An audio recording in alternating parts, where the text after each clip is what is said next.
Assalamualaikum warahmatullahi wabarakatuh. Tepuk tangan sih untuk KBS, langsung tepuk tangan ya. Ya.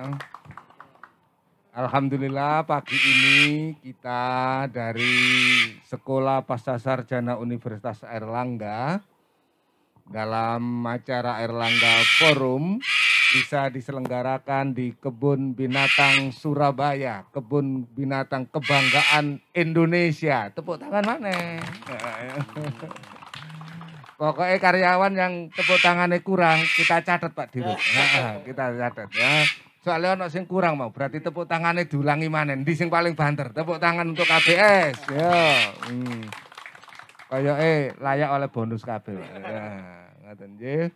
Alhamdulillah kita ketemu di areal Kebun Binatang Surabaya ini bersama Direktur Utama KBS, Pak Khairul Anwar ya. Alhamdulillah. Assalamualaikum. Waalaikumsalam warahmatullahi wabarakatuh. Oh, kalau nonton modelnya ini jelas sip banget ini KBS ya.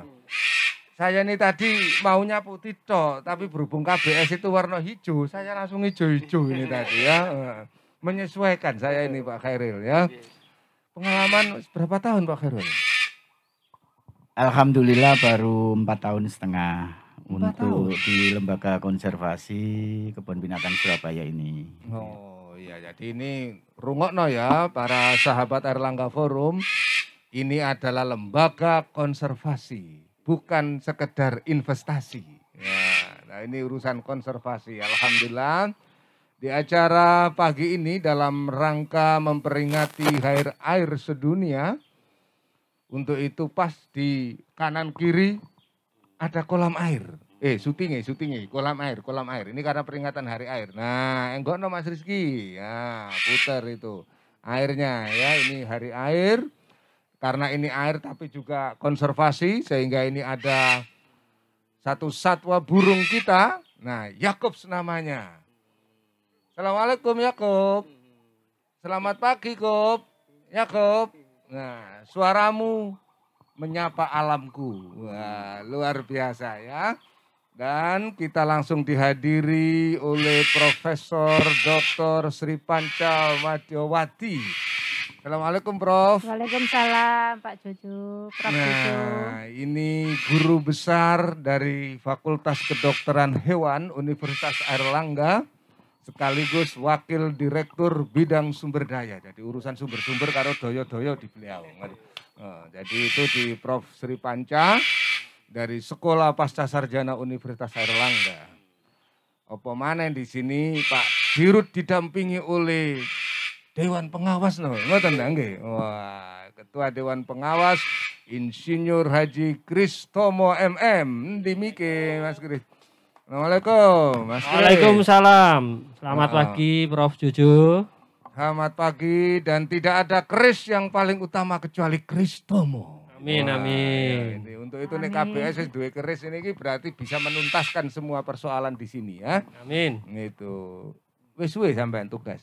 Alhamdulillah 1 semester. Nah, 1 semester berapa SKS sih kira-kira?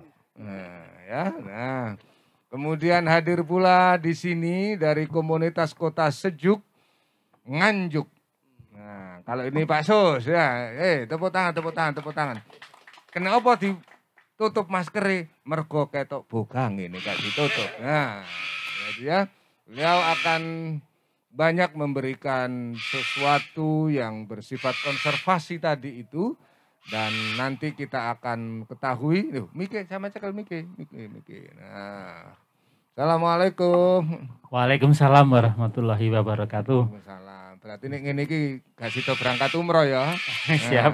Nah, karena yo konservasi, yo penghijauan, yo ngurusi umroh barang niki. Alhamdulillah. Ya.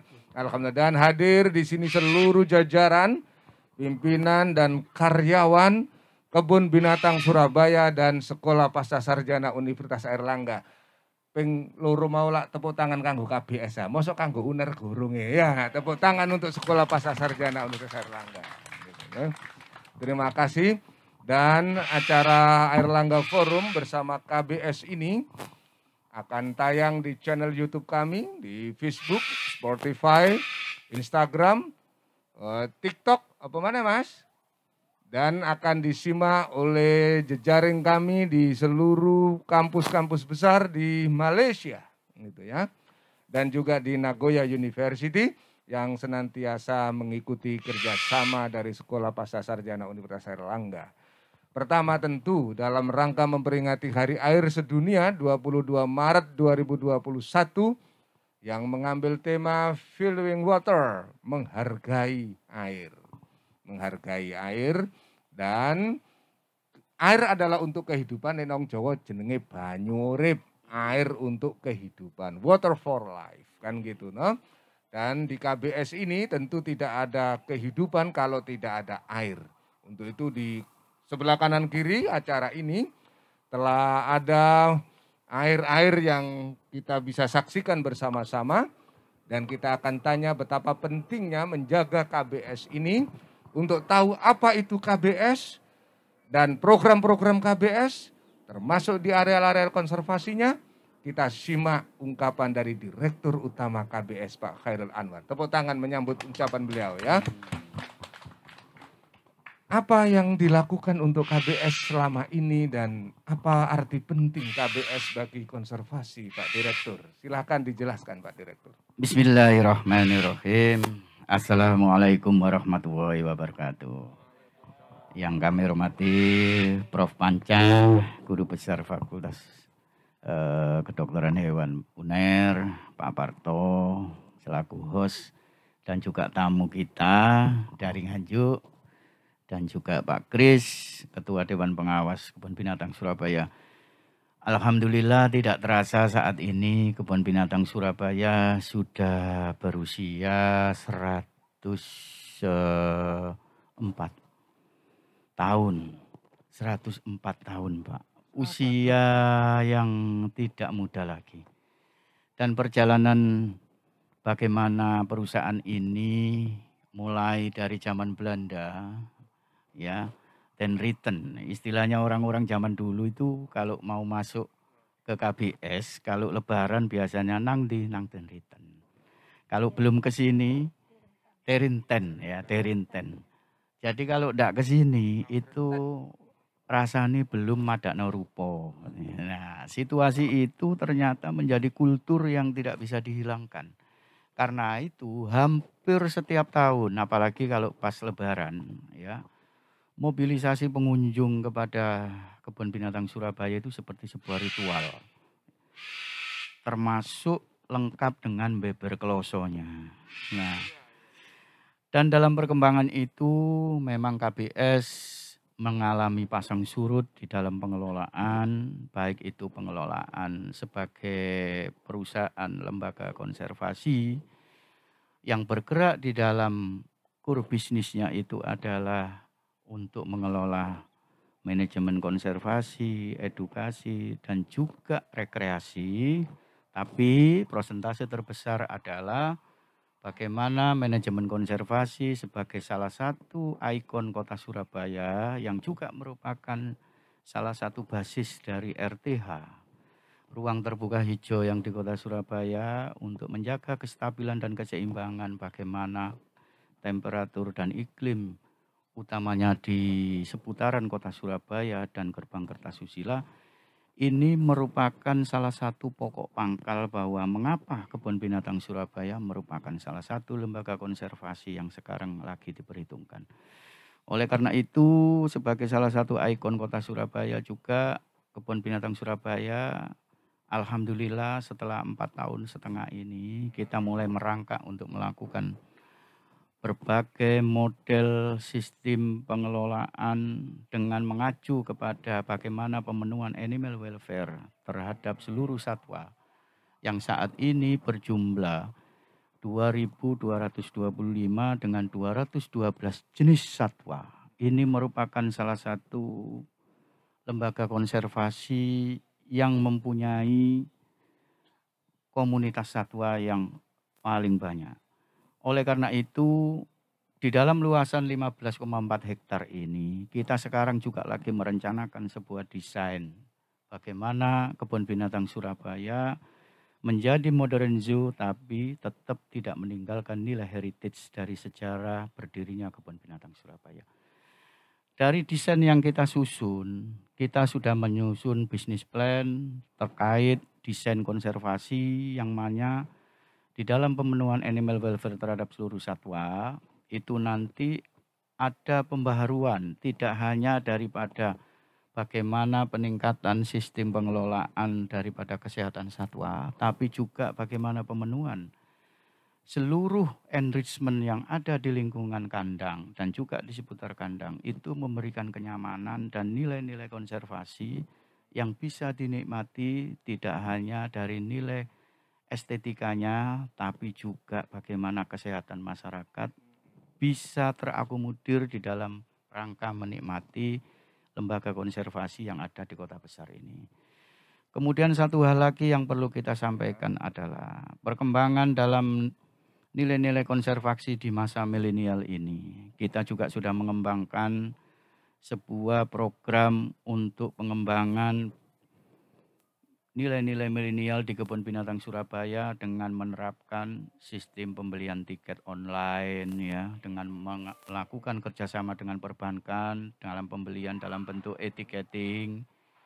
Ini dengan maksud adalah untuk mempermudah akses bagaimana para pengunjung atau masyarakat untuk bisa menikmati dengan tidak melakukan mobilisasi yang bisa menimbulkan kerumunan di masa pandemi ini. Dan ini sekarang kita lagi menyiapkan juga sebuah perubahan yang sangat mendasar, di mana mobilisasi pengunjung nanti akan diarahkan tidak hanya untuk menikmati kebun binatang pada saat pagi hari maupun siang hari. Kemarin juga sudah dicanangkan oleh Wali Kota Surabaya, Pak Eri Cahyadi juga Wakil Wali Kota menyampaikan, kita akan segera melakukan perubahan dalam hal jadwal kunjungan dalam bentuk pembuatan program Surabaya Night Zoo. Di mana di situ nanti masyarakat Kota Surabaya dan Jawa Timur khususnya itu bisa menikmati satwa tidak hanya pada jam pagi hari, siang, sore, tapi bisa malam. Dan ini kita targetkan bahwa semester kedua di tahun 2021 ini sudah nantinya bisa kita launching.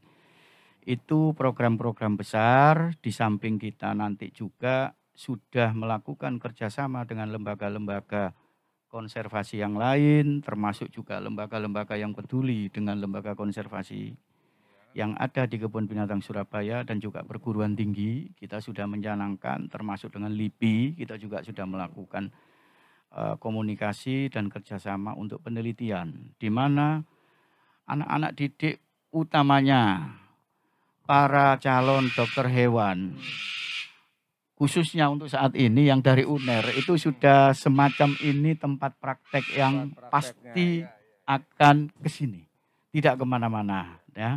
Sehingga kalau kita lihat anak-anak koas di Kebun Binatang Surabaya itu rata-rata banyak sekali teman-teman UNER ada di sini. Tapi kita juga membuka diri untuk lembaga pendidikan dari LAHIN, dari UNER, dari UGM, dari UI, dan juga kemarin saya lihat dari IPB itu juga sudah mulai memasukkan akses untuk koas calon-calon dokter hewannya di sini.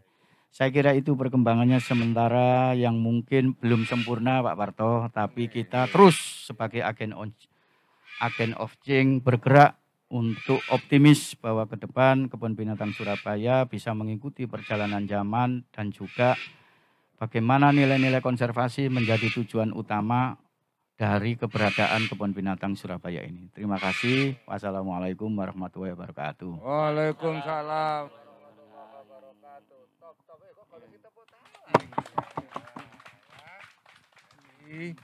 Kalau tadi Pak Dirut sudah menyampaikan banyak hal, saya ingin tanya yang dengarkan ini tadi nyimak apa orang yang berapa jumlah satwa tadi? Ayo, siapa sing iso?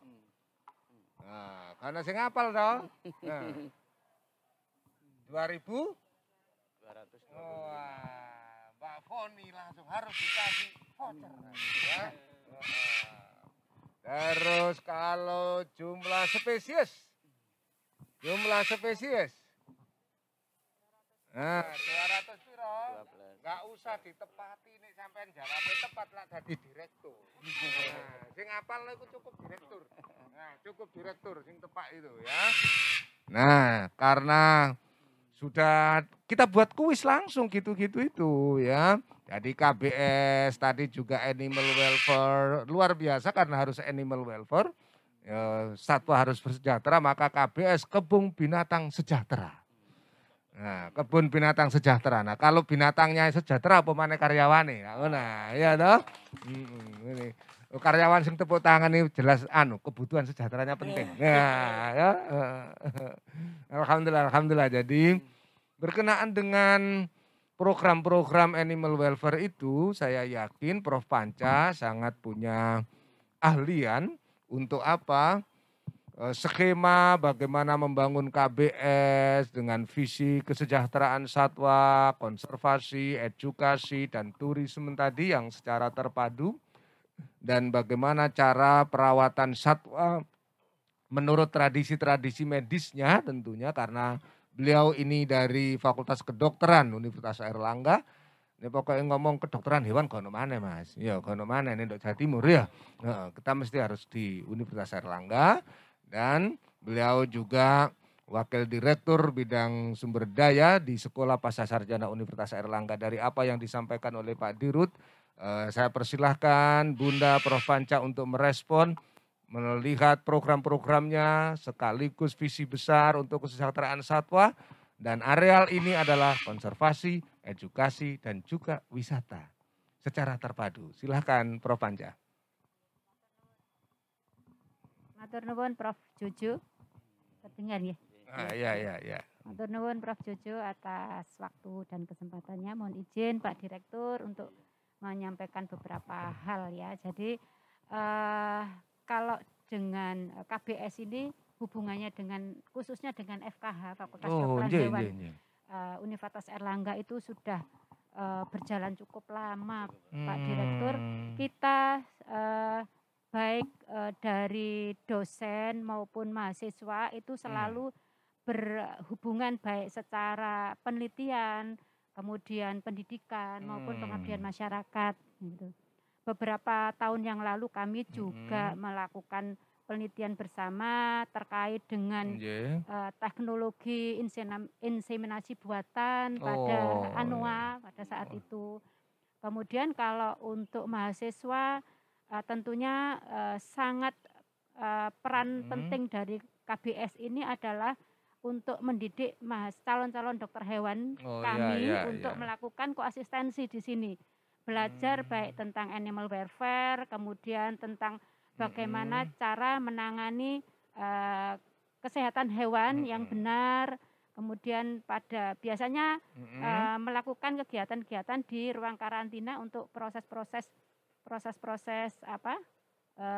perlakuan, misalnya ada kondisi-kondisi khusus ya yang harus dilakukan oleh para dokter hewan atau calon dokter hewan. Kemudian terkait dengan animal welfare, memang kalau saya baca di dalam Undang-Undang Nomor 18 Tahun 2009 itu memang sudah ada tentang keserawan, kesejahteraan hewan. Di situ sangat antara lain yang dipentingkan adalah 5 freedom, 5 kebebasan dari seorang satwa atau hewan, yaitu bebas dari rasa haus, rasa lapar, malnutrisi, ya, itu satu. Kemudian yang kedua, bebas dari rasa takut dan tertekan.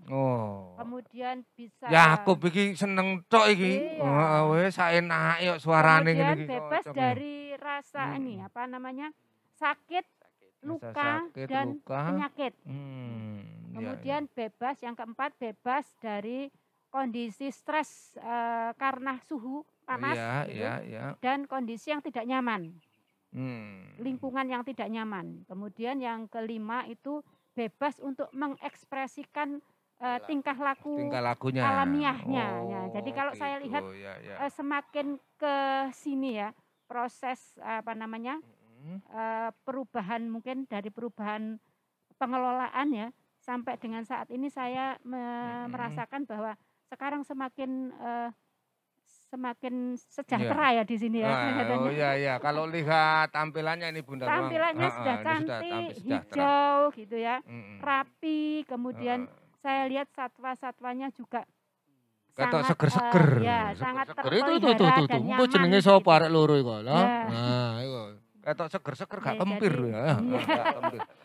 Ya jadi itu memang proses ini juga sangat banyak sekali perlu perhatian dari semua pihak gitu ya. Kalau dari segi medis ya tentunya dokter hewan yang ada di sini sangat berkepentingan untuk memuliakan dan memelihara kesehatan hewannya. Kesehatan gitu. hewan. Nggih. Kemudian untuk yang dari bidang-bidang yang lain tentunya dari segi manajemen ya, manajemen baik manajemen pemeliharaan, perawatan maupun manajemen yang lain gitu. Nggih. Mungkin itu yang bisa. Wih, saya tepuk sampaikan. tangan untuk Prof. Panca ini. Pertama sudah disinggung hubungannya UNER sama KBS wis selamat. Saya yakin ini hubungan terang, bukan hubungan gelap ya. Nah, ini hubungannya mesti terang-terang ya. Untuk studi-studi calon dokter hewan di UNER mesti di sini kan gitu ya. Gitu Prof. Panca ya. Nah, tadi kemudian kesejahteraan satwae dengan 5 parameter kriterianya semua nyaman. Ojo kok satwae sekarang seragami karyawan iki sampean syuting. Mas, syutingan. Wah, tok tambah api-api. CJ sebelum Pak Khairul Anwar dulu, sebelum itu. Kae ndok kene tonton ini jenenge Pak Agus Supangat ndi kene mau ya. Wajahnya ganteng saiki. Soale gak ono kisru-kisru karyawan wis gak ono. Ngono ya to. Mulane tambah makmur kabeh iku ya. Nah, dalam konteks yang semacam ini memang peran dewan pengawas iku apa memang ya. Kok seragamnya kok ya apik dhewe malah dewan pengawas. Tadi ya apik dhewe ya.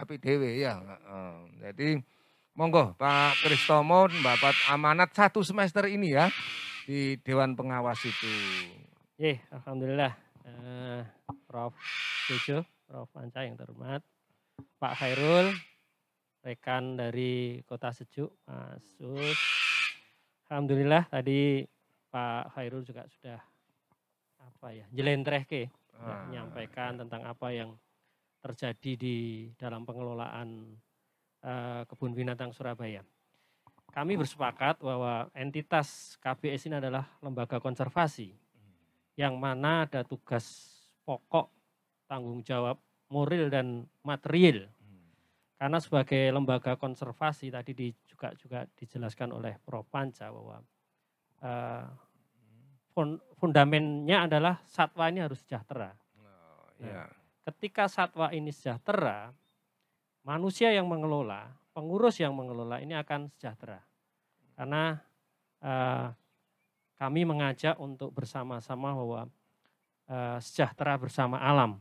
Ketika alam disejahterakan oleh manusia, ini insya Allah ciptaan Allah yang lain selain manusia ini akan mensejahterakan kita semua. Nah, itu Prof. Jojo. Jadi rekan-rekan KBS juga sering saya motivasi bagaimana KBS ini tadi juga sudah dijelaskan sebagai lembaga konservasi, kemudian edukasi dan baru rekreasi. Karena fundamennya adalah konservasi. Ada beberapa hal yang kami melihat nanti ke depan dengan kerjasama yang sudah dibangun dan mohon nanti juga bisa ditingkatkan. Di wilayah-wilayah konservasi ini kan teman-teman sudah bergerak, manajemen sudah mulai berbenah. Ini ada satwa-satwa yang nanti sebagai kewajiban lembaga konservasi bagaimana ketika satwa ini sudah surplus dan seterusnya. Nanti ketika ini ada titik jenuh, ini kan nanti harapan dari Prof. Panca tadi tidak nyambung, nanti mesti akan kesejahteraan juga akan tercapai karena apapun ini kan satwa liar yang dikandangkan. Ini kan tadi kita harus bagaimana membuat satwa ini di dalam kandang ini bisa seneng, bisa nutrisinya tercukupi dan seterusnya. Nah, ini yang nanti akan harapan kami dengan bergandengan dengan akademisi ini kan ke depan bisa kita kelola bersama. Karena apapun 15,3 hektar di Surabaya, flora dan fauna dulu didirikan kebun binatang tahun 1916 adalah satuan flora dan fauna. Nah ini harus kita jaga baik khususnya fauna dan flora pendukungnya. Nah ini kita coba dorong bersama. Itu Prof Jojo, jadi tugas Dewan Pengawas ini adalah mengawal bagaimana sebagai lembaga konservasi ini sesuai dengan relnya. Nah mau tidak mau kami kadang-kadang kalau bekerja ya sambil merenung-renung menerjemahkan salah satu bait Tombo Hati. Wong kang soleh kumpulono. Nah alhamdulillah ini KBS sudah ketemu orang-orang soleh. Dalam hal ini ketemu guru besar kita yang nanti akan kita sambungkan. Kira-kira begitu Prof Jojo. Jadi KBS juga kumpulan binatang-binatang soleh. Nah, ya, jadi ini soleh kabeh ning kene iki ya. Nah jadi alhamdulillah Dewan Pengawas karo Pak Dirut. Kalau ini sudah rukun kompak, gampang semuanya itu kalau melakuni itu ya. Karena semua sudah sinergi. Nah, sejak dulu tadi dikatakan oleh Pak Dirut adalah nang Surabaya iku enggak akan lengkap kalau nang ngene Bonbin. Biyen iki ngono, nang Bonbin, nang Drenten. Nah, nang Drenten bahasa Londo. Wah, Drenten ngono. Wis pokoke kudu nonton satuan ning kene. Apa maneh teko Nganjuk. Teko Nganjuk gak mampir rene padha karo Surabaya. Ngono. Karena ini adalah pintu gerbangnya Surabaya. Pintu gerbangnya wis ana ngene. Sampeyan biyen wae cilik Pak Sus, tahu pisan rene. Pernah? Oh, mike kok jadi kecekel lho ngene lha apa mik digandoli ngono iku. Nah, ngono ya. Jadi sering ke sini sudah kecil dulu. Terus ingatannya dibandingkan dulu dengan sekarang apa yang berubah? Wah, sangat banyak sekali Prof perubahannya. Dulu ya mungkin dari kebersihan aja dulu sudah sangat berbeda. Kemudian bersih dulu apa bersih saiki? Bersih sekarang. Bersih sekarang tandane dirute bersih.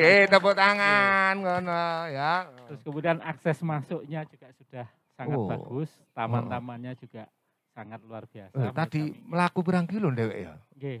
Ya mungkin 1 kilo lebih Bapak. Wah, iya alhamdulillah. Ini kami dari komunitas pecinta sejarah Nganjuk awalnya kami itu menggali peninggalan sejarah Nganjuk. Kemudian ketika kita menggali potensi itu di tempat-tempat biasanya kita menemukannya itu di daerah-daerah yang ada sumber mata airnya. Sumber mata air. Dan di lingkungan sumber mata air, di lingkungan sumber mata air mesti ada tanamannya. Tanaman.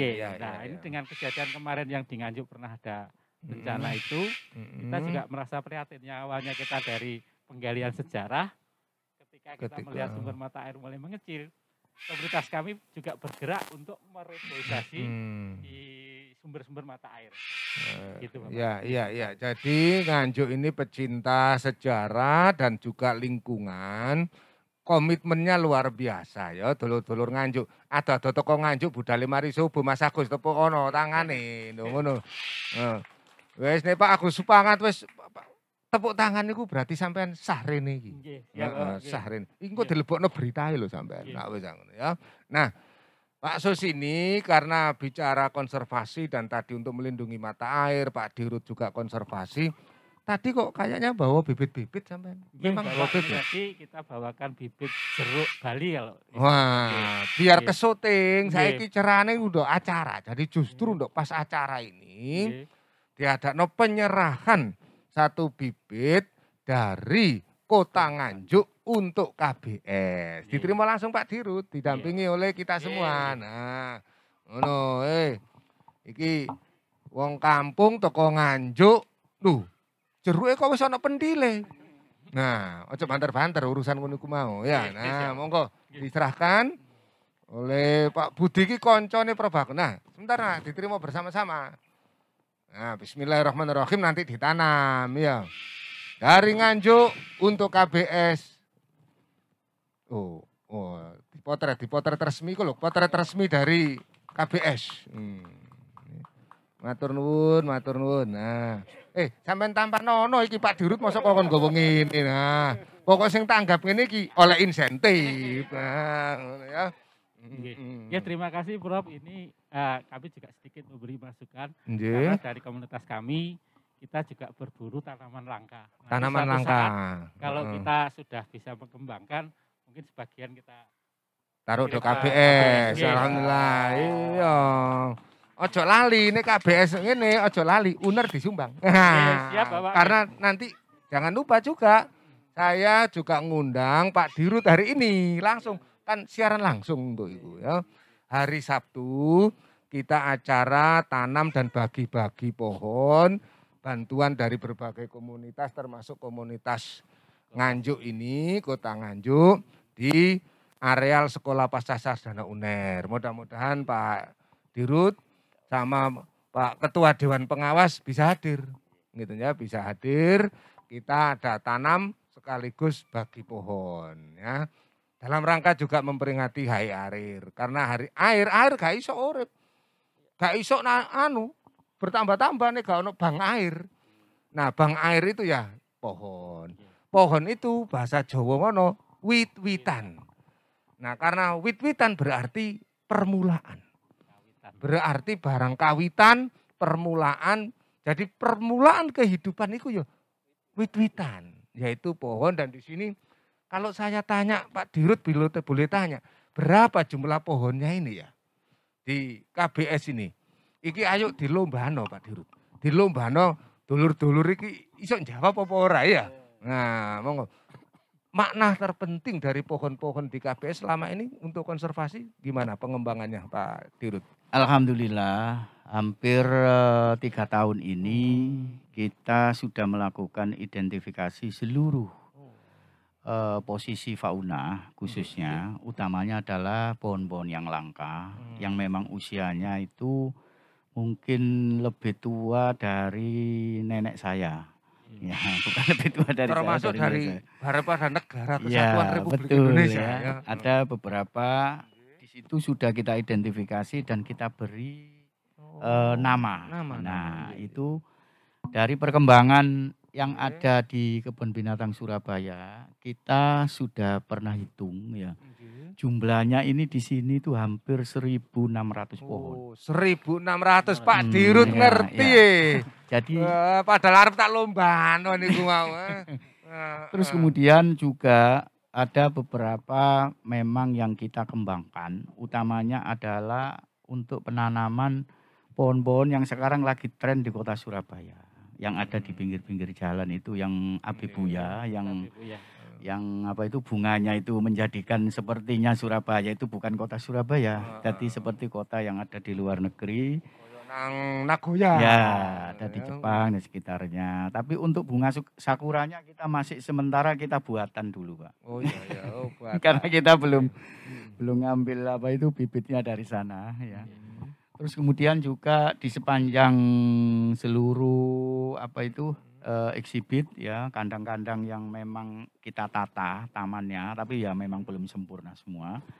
Kita juga berkejaran dengan mobilisasi bagaimana finansial kita, di samping kita melakukan maintenance dan juga melakukan pengembangan-pengembangan untuk menyesuaikan kandang-kandang kita menuju modern zoo. Karena kita juga punya komitmen bahwa yang tadi disampaikan oleh Prof. Panca ya, di antara salah satu etik terhadap animal welfare itu adalah memberikan keleluasaan di dalam perilaku satwa. Sedangkan kita ini memang mempunyai aset yang ada peninggalan dari zaman Belanda dulu. Itu ada beberapa yang merupakan titik cagar budaya. Yang kita tidak bisa untuk merubah itu sebelum juga ada izin dari pemerintah kota selaku stakeholder atau pemilik utama dari Kebun Binatang Surabaya. Seperti yang punya legenda adalah mungkin kita masih ingat sekitar akhir tahun 80-an itu kandangnya Makoa. Salah satu jenis gorila yang sangat fenomenal di mana Indonesia akhirnya lewat Kebun Binatang Surabaya menjadi salah satu LK yang terbesar di Asia Tenggara. Ya, pada saat itu sayang usianya tidak lama, hanya 9 bulan. Itu didatangkan memang juga dari Afrika ya. Dan itu sangat fenomenal pada saat itu, gorila. Dan kita kemarin itu lagi komunikasi dengan yang punya gorila saat ini itu Ragunan. Mereka itu Oh. punya 3 ya. Semuanya adalah pejantan. Kita minta 1 itu sulit karena mereka Oh, itu ya, ternyata ya. dapat hibah dari seorang Mm-mm. penyayang binatang jenis primata yang Ya, hampir ya, ya. seluruh hidupnya itu banyak dihabiskan di Afrika. Dan dia juga membangun museum yang ada di Ragunan itu. Kita ambil 1 sebenarnya waktu itu, kita mau Ya, siapkan eksibit yang bagus gitu, tapi tidak bisa. Karena itu satwa hibah. Bagus Ya, sekali bagus. itu gorilanya itu ya gitu. Nggak tahu kalau UNER nanti bisa membantu sounding teknologi ya. Iya. Dengan pemerintah DKI itu akan bagus gini. Karena itu sangat-sangat mempunyai nilai sejarah di Kebun Binatang Surabaya. Karena pernah punya kan Pernah gitu, punya punya. dan sangat sayang memang usianya cuma 9 bulan gitu. Kemudian juga yang perlu kami sampaikan adalah pohon-pohon yang ada di Kebun Binatang Surabaya sekarang Ya. sudah memakai sistem peremajaan dengan 1 pohon induk. Itu di bawahnya pasti kita kasih salah 1 bibit pendamping untuk regenerasi daripada pohon tersebut. Dan itu sekarang kita lagi identifikasi dan mencari. Karena ada beberapa jenis pohon yang memang tidak gampang untuk ditemukan. Iya. Itu. Tapi Pak Kris itu mungkin lebih tahu dari saya. Ini ahlinya masuk keluar hutan. Saya kira itu ya. Dulu. Mungkin itu Pak Karto, terima kasih ya. Stop. Jadi kita diingatkan tentang imaji di tahun 80-an tentang gorila itu ya. Dan tampaknya juga ingin sukses itu menjadi berkelanjutan. Tetapi di luar itu semua tentu apa yang bisa diperankan oleh Universitas Airlangga tentunya ya. Dan pengawalan ini harus dilakukan oleh Prof. Panca ini. Ya, oleh Prof. Panca. Kira-kira program dan agenda apa dari Fakultas Kedokteran boleh, dari Sekolah Pasca Sarjana boleh, tapi UNER harus juga hadir bersama-sama dengan KBS menjaga apa? Kawasan konservasi, kawasan wisata, edukasi tadi itu. Syukur-syukur nanti mahasiswa itu habis kuliah, malam kan iso nonton. Nah, habis kuliah nonton bareng rek nanggone KBS gitu Prof ya. Nah, karena kan Surabaya naik zoo nanti itu ya. Jadi, nah kira-kira dalam rangka mensukseskan acara itu, peran apa dari kampus yang bisa diberikan? Monggo Prof. Nggih, Prof. Jojo matur nuwun. Kalau tadi Pak Direktur ngendika kalau bahwa perlu adanya sounding ya. Sounding itu memang penting ada perguruan tinggi yang lain yang mungkin bisa memberikan penguatan. Tentunya kalau dari UNER itu fakultas yang punya hubungan erat itu bisa dari FKH maupun dari Pasca. Kalau dari Pasca itu dari segi legalnya. Jadi orang-orang hukum itu banyak juga dari Pasca. Kita punya program-program magister ilmu MSHP itu hukum dan pembangunan. Ya, jadi itu loh, ada juga nanti data science kan seluruh data science. ada data pengunjung. Nah, itu program-program magister yang ada di SPS atau Sekolah Pasca Sarjana ini tentunya sangat berperan juga untuk membantu terwujudnya cita-cita dari KBS ini untuk bisa mengunggulkan tujuan mendapatkan satwa ya tadi. Jadi tentu ini perlu kerja keras untuk mendapatkan itu karena kan dari sana merupakan hibah ya. Jadi satwa hibah itu juga punya aturan-aturan tertentu yang dan harus kayak ora iso dengan mudah untuk dipindah-pindah karena hibahnya ke sana. Jadi hibahnya itu perlu dari pakar hukum yang mungkin bisa melihat bagaimana cara-cara untuk bisa mendapatkan itu atau memindahkan satwa gitu ya, memindahkan satwa. Saya rasa untuk terobosan-terobosan yang sudah akan dijalankan ya dari Pak Direktur tadi menjelaskan bahwa nanti semester 2 ini sudah di semester kedua ini nanti akan sudah membuka kegiatan-kegiatan KBS itu di malam hari. Tentunya ini juga merupakan hal yang baru dan sangat bagus, sangat menarik gitu ya. Tapi juga dari segi keamanan juga perlu diperhatikan gitu ya.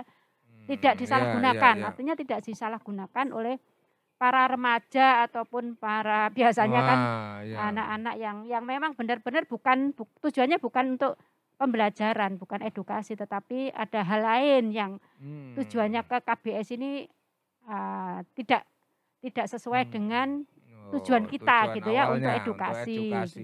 Nggak ngerti arek-arek terus nyelenap rono dadi gawe gitu ya, kayak Mas Rizky, Mas Heru. Iya, ternyata nyelinap gerumbul dadi gawe iki arek-arek iki ya. Untuk kita ingatkan ya. Itu penting itu, karena kan meskipun pagi dan siang aja kalau zaman dulu ya kita sekarang kan pandemi ada aturan protokol kesehatannya, jadi tidak semuanya. Kemudian kalau dulu kan sudah masuk banyak gitu, dan tempat-tempat yang strategis itu mesti dicari oleh para remaja. Apa ada pengalaman itu, Bro? Dulu. Pengamat gitu ya. Pengamat.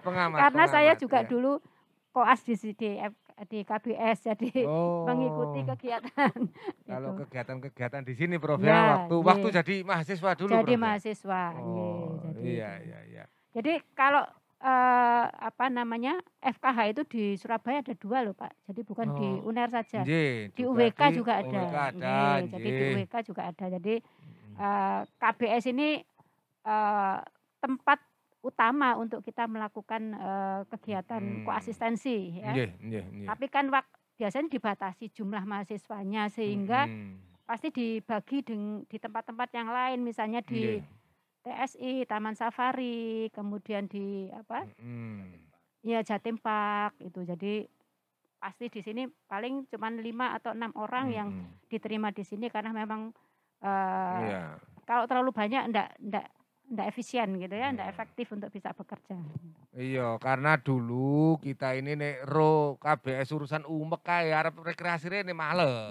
Tapi saiki berhubung lho moncer para sahabat Airlangga Forum ke Surabaya kemanapun tidak akan merasa nyaman sebelum ke KBS. Ya, kan gitu toh.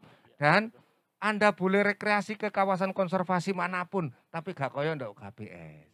Kanggo sing pacar-pacaran barang, iki biaya murah meriah ndok kene. Murah meriah ndok kene ya. Melawaku terus ngono 15 hektar, dromos dhewe pisan. Wis gak mikir neko-neko ya. Untuk itu apa? Teruslah, rawatlah, hadirlah di KBS ini. Kalau Anda hadir ke KBS, apa mana rek? Bayarmu tadi loh, milenial, pakai apa? Nah, itu untuk etiketing gimana? Bisa dijelaskan sekalian biar arah-arah itu sok niru langsung. Oh, etiketing gitu. Monggo Pak Direktur. Etiketing. Oh ya, ini memang sesuatu yang sangat baru ya. Insya Allah nanti kita juga akan launching untuk percepatannya. Kita kerjasama dengan salah satu perbankan yang ada di kota Surabaya. Tapi untuk saat ini, untuk pembelian tiket online sudah berjalan juga. Tapi memang kita akui belum sempurna karena kita menggunakan website kita. Ini adalah untuk mengakses dan mengedukasi masyarakat kota Surabaya, walaupun tiket 15.000 itu kadang-kadang ya pengunjung itu ada yang komplain itu 15.000 cek angeli. Oh, gitu ya. Karena apa? Pemahaman terhadap teknologi IT ya. Aplikasi itu kan, tadi ya, itu tidak seluruhnya masyarakat Indonesia sekarang bisa langsung melek untuk melihat kepentingan online ini di dalam kehidupan sehari-hari. Mereka utamanya masyarakat yang datang dari daerah lain, yang di seputaran Gerbang Kertasusila, bahkan ada yang dari wilayah timur, barat, sampai di beberapa wilayah pedesaan. Itu kalau datang ke sini tuh sangat luar biasa mobilisasinya. Pakai bis ya, pakai bison ya. Dan itu mereka itu pandangannya itu dari awal itu sudah mau masuk itu ya sudah bayar tiket digelangi mari ngono beber kloso. Mangan bareng betul, bawa termos ditokno kabeh rujakane dibeber itu ya. Wah, di situ itu sambil copot apa itu Kap- baju, oh, kaos, kayak kipas-kipas. kaos, Nikmatnya hidup itu seperti itu dinikmati betul. Nah Hmm. ini menjadi kultur yang ini Iya, harus kita iya, iya. rubah. Nah merubah ini ada proses ya pemahaman yang dari step by step kita kenalkan teknologinya, Iya. kita kenalkan dari hal bagaimana perilaku itu kita sounding mereka secara bertahap. Hmm. Kita diuntungkan di masa pandemi ini. Iya, Karena mau iya, iya. tidak mau, edukasi itu berjalan dari mulai berangkat dari rumahnya. Karena di rumahnya, di desanya juga berlaku yang namanya 3M tadi itu. Iya, ya kan? iya, iya, iya. Mereka harus mencuci tangan, pakai masker, kemudian apa itu pakai sabun ya. Kemudian di sini juga disiapkan semua di titik-titik yang maka itu. Lah kebiasaan ini sekarang kita tingkatkan lagi walaupun agak ngeremeng itu ya tentang etiketing Iya. ya. Agak lama mereka akhirnya nunggu gitu ya. Karena otomatis kan mereka ngantri perwakilannya untuk membeli tiket gitu ya. Tiket, Terus iya. kemudian mereka mendapatkan barcode. Nah proses menunggu ini kadang-kadang kesabaran dari teman-teman atau pengunjung yang dari luar kota itu juga perlu kita edukasi gitu ya. Sedangkan anak-anak milenial yang remaja apa enak, Wah, mereka cepet dari kabeh, rumah ya. pakai apa itu gadget gitu dia langsung buka ini udah bisa langsung akses dan punya planning untuk melakukan kegiatan rekreasi. Lah kultur di Indonesia belum 100% keluarga yang ada di Indonesia itu punya pemikiran seperti itu bahwa dalam 1 minggu itu dikapling hari-hari kerja itu seperti apa, weekend itu untuk rencana rekreasi itu seperti apa, itu belum kayak gitu. Tapi iya, inilah iya, iya.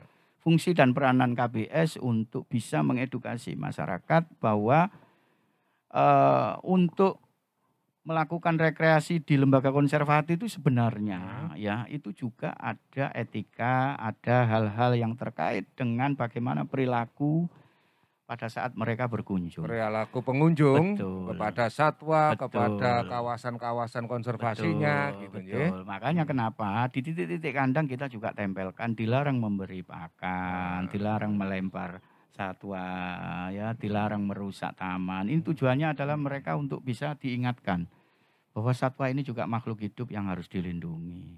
Kalau pengunjung yang kadang-kadang itu rodok katrok gitu ya.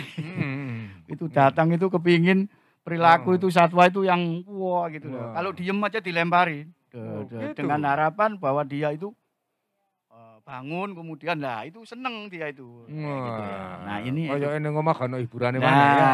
nah itulah yang sekarang menjadi entry point kita untuk mengedukasi masyarakat. Sehingga etiketing ini nanti menjadi titik temu antara perencanaan rekreasi masyarakat ke lembaga konservasi tentunya dengan sistem etika dan juga perilaku yang juga disesuaikan dengan standar etika perilaku seorang pengunjung ke lembaga konservasi. Gitu. Jadi seperti itu ya.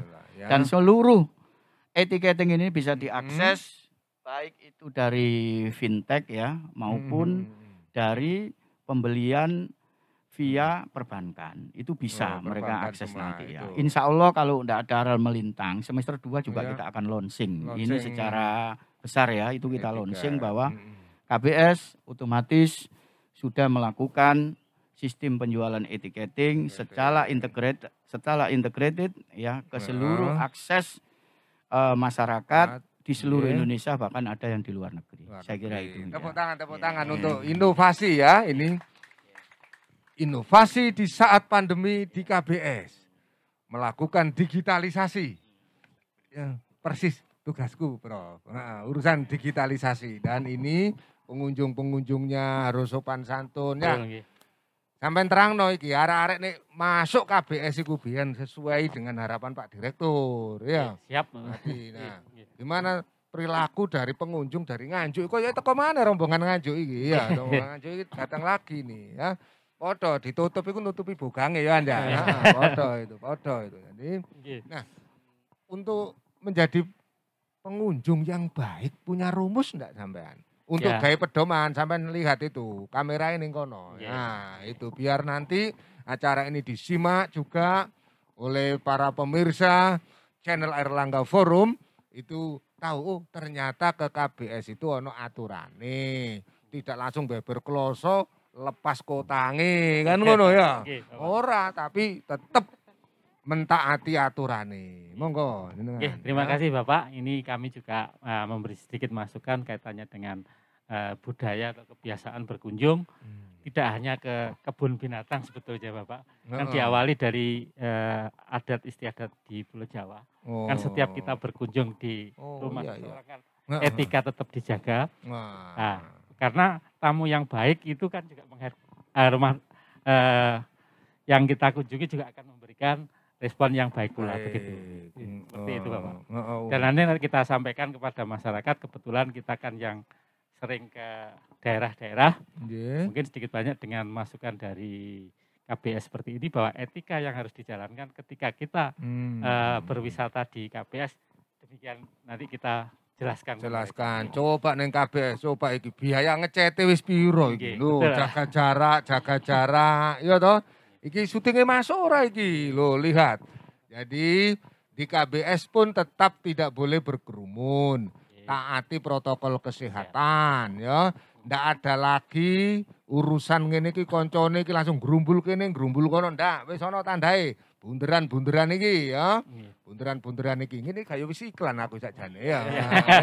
Nah, untuk itu ketaatan tadi penting. Tapi saya lihat juga di sini ini kemarin wali kota datang. Wali kota Surabaya, Mas Heri Cahyadi datang dan siap menjadi, bahkan bukan siap, langsung dieksekusi menjadi orang tua asuh satwa, disingkat OTAS. Ya. Nek otak-otak lapar awak-awak ya. Ngono. Nah, untuk program semacam ini sebagai ketua Dewan Pengawas tentang program dan agenda, dan kemarin itu ternyata Wali Kota Surabaya langsung pokoknya bentuk kepedulian ke KBS adalah menjadi orang tua. Gajah, ya kemarin gajah ya. Komodo, gajah. Kalau Wawali itu Jalak Bali. Jalak Bali.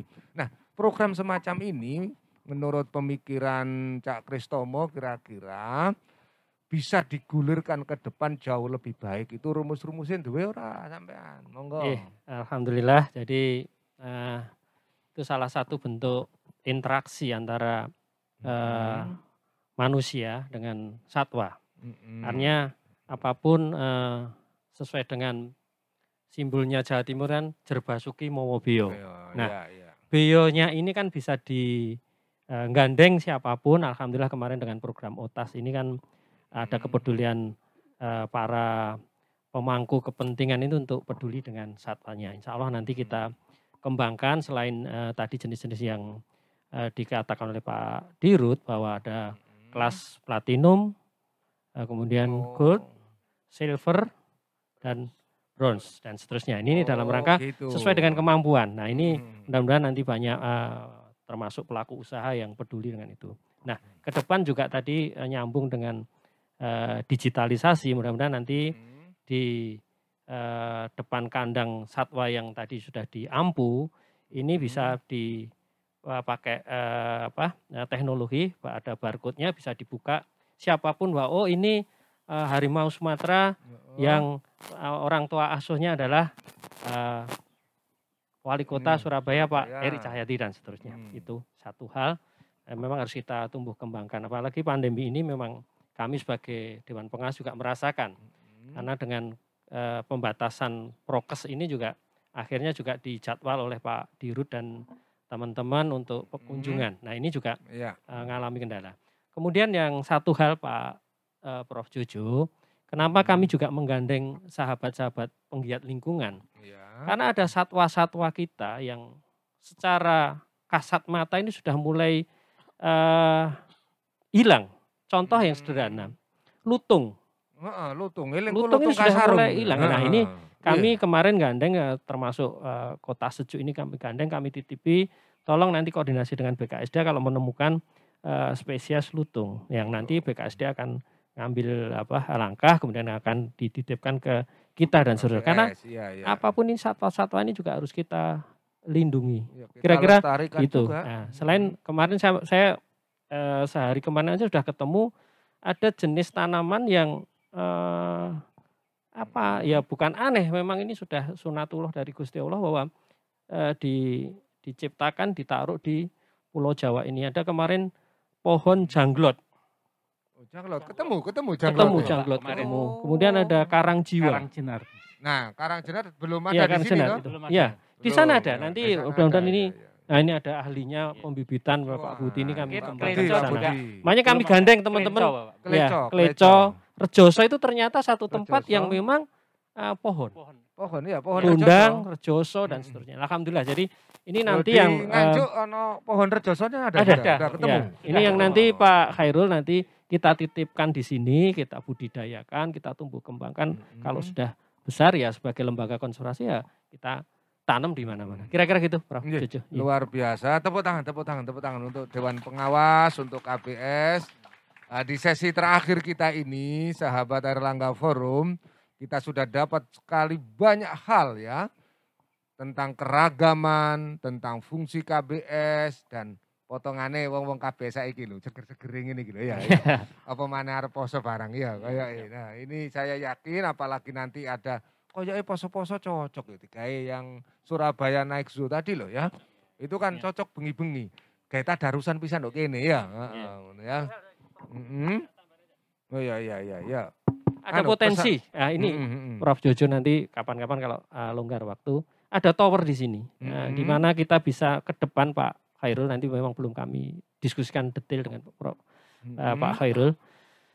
Kalau malam itu bisa dilihat ada di sisi ini buatan sekarang ini gedung-gedung kita pandang. Yang satu pemandangan alam. Jadi indah sekali kalau itu bisa dikembangkan nanti. Ini urusan kami nanti dengan Pak Khairul. Ini tower ini luar biasa. Kemarin saya tengok, di sisi sana ini adalah artificial building, kemudian di sini adalah bangunan alam. Kira-kira gitu, Bro. Iya, nah, ini yang menarik dari kita Natsu naik tadi. Kita naik makasih. nanti ke tower itu toh. Ke tower juga bisa ya semacam blue sky view. Wah, ngono ya. Jadi kita esok lihat birunya langit, kerlap-kerlip, sparkling. Nah, juga kerlap-kerlipnya Surabaya, rose sparkling, sampai Nganjuk kok, Nganjuk. Belum. Nah, tapi ini luar biasa di Nganjuk, keragaman untuk tanaman, pembibitan nanti, tanaman-tanaman langka akan tersedia dan disiapkan di sini semacam satu bank tanaman langka misalnya di KBS. Saya terima kasih sekali itu kepada tim Nganjuk, Kota Sejuk yang hari ini hadir khusus untuk acara spesial dalam rangka memperingati Hari Air Sedunia 22 Maret 2021 di areal Kebun Binatang Surabaya. Dan terakhir pesan Pak Dirut kita dengarkan. Tapi sebelum Pak Dirut pesan, tutup gong, maka kampus juga berpesan. Saya persilakan Prof Panca memberikan pesan-pesan apa yang harus dilakukan oleh KBS dan bagaimana kita membangun sinergis antara kampus, kemudian NGO semacam Kota Sejuk dengan Kebun Binatang Surabaya. Segitiga ini harus sinergis semuanya. Itu. Silahkan Prof. Terima kasih Prof Jojo. Jadi pada akhir acara ini mungkin saya hanya bisa memberikan simpulan jadi baik dari UNER, dari tim dari KBS ya, dari KBS maupun dari Kota Sejuk Nganjuk ini tentunya sudah kalau selama ini kita sudah berkolaborasi ya, kita bekerja secara sinergi tentunya akan semakin ditingkatkan dan selaras dengan visi dan misi KBS pada masa kepemimpinan Pak Direktur ini tentunya sudah semakin bagus untuk manajemen ini. Maka kita akan selalu bekerja bersama-sama untuk bisa fungsi dari KBS ini sebagai tempat konservasi utamanya dan edukasi maupun untuk penelitian bagi para mahasiswa itu dapat dijalankan secara baik dan maksimal. Mungkin itu yang bisa saya sampaikan. Sekarang gongnya tentu saja Pak Direktur Utama Kebun Binatang Surabaya. bagaimana KBS ke depan dan agenda-agenda yang sudah ada tadi itu tetap dijaga dalam kebersamaan para staf, para karyawan, dan para komunitas kita. Jalinan yang kuat antara KBS dengan kampus Universitas Airlangga adalah potensi yang harus terus dilestarikan, digali, dan ditingkatkan tentunya. Kan gitu ya Pak? Pak Dirut, monggo Pak Dirut sebagai penutup ini. Kepada seluruh jajaran khususnya komunitas Sivitas Akademika UNER, juga mahasiswa dan seluruh stakeholder yang ada khususnya di UNER, berdasarkan sukses misi yang sudah menjadi salah satu poin penting di dalam bisnis plan kita, itu adalah pertama sukses konservasi, sukses edukasi dan litbang, sukses pendapatan, kemudian sukses customer service, dan yang terakhir adalah sukses rekreasi. Kami undang seluruh jajaran UNER khususnya dan seluruh masyarakat Kota Surabaya pada umumnya. Ayo galang terus kita jaga ikon Kota Surabaya ini menjadi salah satu lembaga konservasi yang terbaik, terunggul di Indonesia dan di dunia. Ya, dengan optimis dan juga dengan sikap yang positif, mental kita arahkan sebagai agen of change, sekaligus kita galang seluruh kekuatan milenial menjadi kekuatan baru yang bisa mewarnai dan juga mengintegrasikan seluruh cita-cita dari Kota Surabaya dan juga negara yang tercinta Kesatuan Republik Indonesia ini. Terima kasih, saya akhiri. Wawal muafiq la kami torik. Wassalamualaikum warahmatullahi wabarakatuh. Waalaikumsalam warahmatullahi wabarakatuh. Mendengarkan pamungkas salamnya pasti nadiyin. Nah, ya toh ini Ahlus Sunnah wal Jamaah gitu ya. Untuk itulah sahabat Airlangga Forum, kita telah berbincang dalam rangka memperingati Hari Air Sedunia di areal Kebun Binatang Surabaya, dan kita tahu bahwa Kebun Binatang Surabaya tetap punya semangat itu tadi, tetap punya semangat bagaimana dia menjadi terbaik di Indonesia, juga di dunia, apalagi bersama kaum milenial. Untuk itu, misi semacam itu, kesuksesan semacam itu, sejajar dengan visi utama Sekolah Pasca Sarjana Universitas Airlangga, kami hadir untuk berdampak bagi dunia yang lebih baik. Tepuk tangan itu. Nah, itu ya, terima kasih sekali, sampai jumpa, dan jangan lupa kami dari Sekolah Pasca Sarjana Universitas Airlangga juga mengundang komunitas Kebun Binatang Surabaya, jajaran Bapak pengurusnya, Direktur Utama, bersama sekarang Anda semua yang hadir untuk ikut acara tanam dan bagi pohon pada tanggal 27 Maret 2021 di halaman Sekolah Pasca Sarjana Universitas Airlangga. Kita hadir untuk Indonesia dan dunia. Terima kasih. Assalamualaikum warahmatullahi wabarakatuh.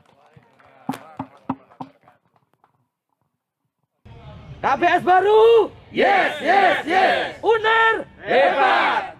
Nganjuk. Hijau.